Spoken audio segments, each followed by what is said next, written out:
Gracia y paz, amados hermanos de la Iglesia Bautista Reformada, Gracia Soberana. Hoy nos vamos a sumergir en las profundidades de Apocalipsis capítulo 9 para entender algo que es a la vez solemne y al mismo tiempo una verdad gloriosa. ¿Cómo es que Dios nos libra del poder infernal que opera en el mundo? Uno prende las noticias y la verdad, el caos parece ser el pan de cada día, ¿no es cierto? Parece algo normal, una consecuencia lógica de la humanidad. Pero la enseñanza dada en el sermón principal con el nombre de Dios nos libra del poder infernal nos abre los ojos a otra realidad.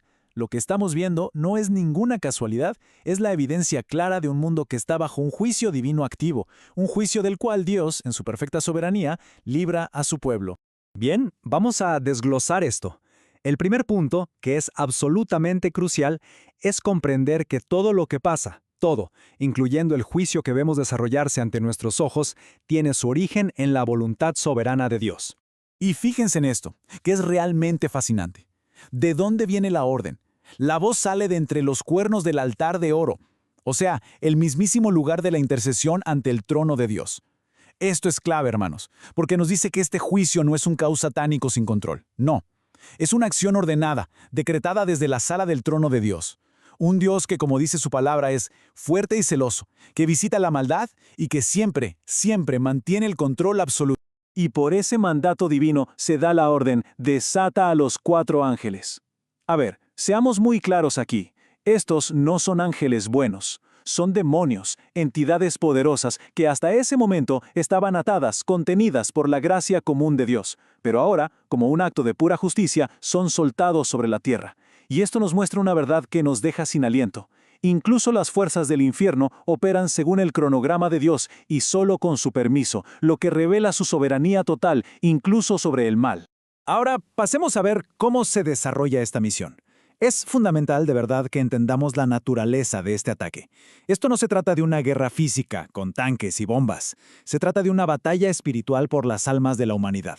El texto dice que se libera un ejército de 200 millones, una cifra que para nosotros es casi incalculable. Su misión es letal, matar a la tercera parte de los hombres. Pero ojo, tenemos que entender que esta muerte de la que se habla no es la física, sino la espiritual. El verdadero objetivo del enemigo es la muerte eterna del alma, y su alcance, como vemos, es masivo, afectando a 1/3 de la humanidad. Y las armas de este ejército son descritas como fuego, humo y azufre.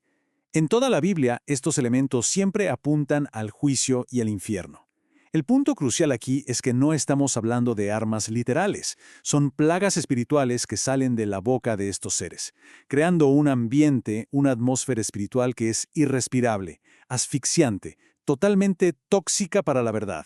Y esto nos muestra brillantemente dónde está el verdadero poder de este ataque. El texto dice que sus colas eran semejantes a serpientes. ¿Y cómo ataca una serpiente? Con astucia y con veneno.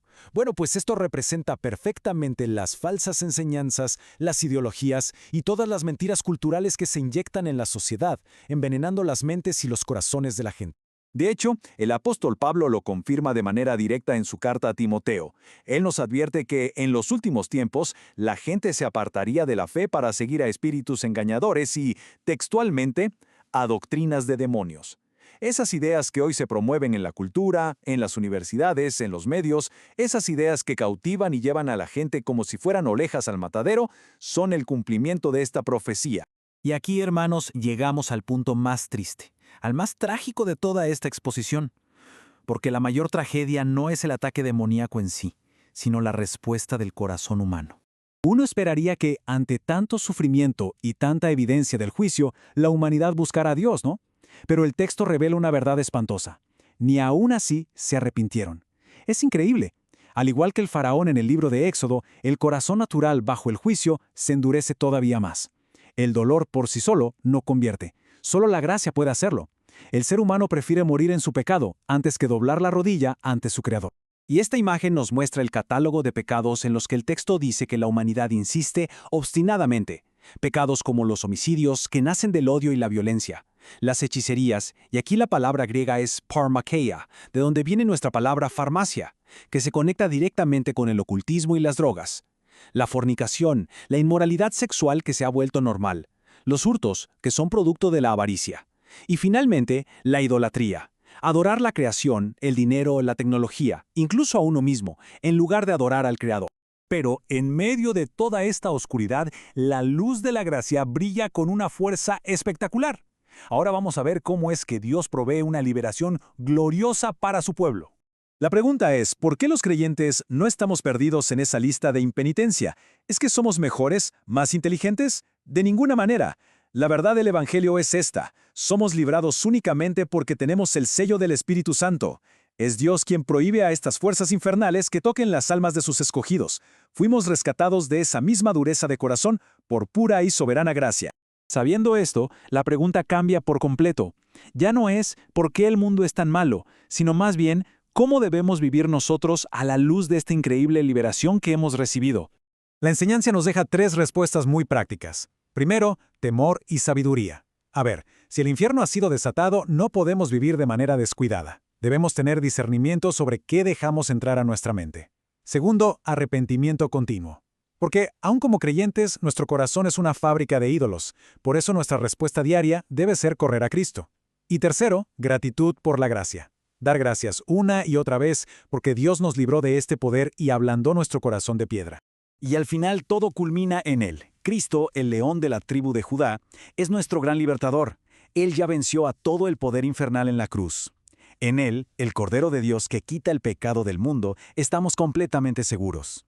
Es a través de la fe en su obra terminada que podemos resistir, anunciar el Evangelio y permanecer firmes hasta el fin. Y así, toda esta reflexión nos deja con una pregunta final, una que resuena en lo más profundo de nuestra alma. Sabiendo que hemos sido librados de un poder y un engaño tan grandes, no por nuestros méritos, sino por pura gracia, ¿cómo vamos a vivir para honrar a nuestro gran libertador?